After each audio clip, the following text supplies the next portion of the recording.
ഈ മെഡിക്കൽ കോളേജിനെ അധികാരത്തിൽ വന്നതിന് ശേഷം കോൺഗ്രസിൻ്റെയും NGO അസോസിയേഷൻ്റെയും പ്രവർത്തകർ അവരുടെ ഒരു കേന്ദ്രമാക്കി മാറ്റാനുള്ള ശ്രമമാണ് നടക്കുന്നത്. ഇവിടുത്തെ നിയമനങ്ങളിൽ, ഇൻ്റർവ്യൂകളിൽ നേരിട്ട് കോൺഗ്രസ് നേതാക്കന്മാർ ഇടപെടുക. ഇന്ന് രാവിലെ ഉൾപ്പെടെ ഇവിടെ ഇൻ്റർവ്യൂ നടക്കുകയാണ്. ഇവിടെ കോൺഗ്രസിൻ്റെ മണ്ഡലം പ്രസിഡന്റ് ഉൾപ്പെടെ വന്നിട്ടാണ് ഉദ്യോഗാർത്ഥികളോട് ഇവിടുന്ന് സംസാരിക്കുന്നത്. ഇൻ്റർവ്യൂവിന് ഉദ്യോഗാർത്ഥികളോട് സംസാരിക്കാൻ എന്ത് അധികാരമാണ് കോൺഗ്രസിൻ്റെ മണ്ഡലം പ്രസിഡന്റിനുള്ളത്?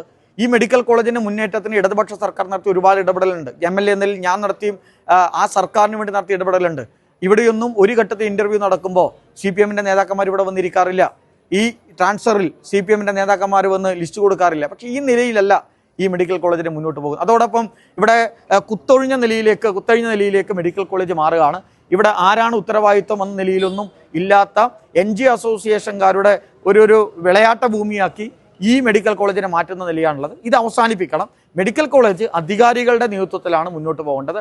അധികാരികളുടെ നിയന്ത്രണത്തിലായിരിക്കണം തീരുമാനം. അല്ലാതെ NGO അസോസിയേഷൻ്റെയോ DCC ഓഫീസ് എന്നുള്ള നിയന്ത്രണമാകരുത് എന്നതുകൂടിയാണ് DYFI ആവശ്യപ്പെടുന്നത്.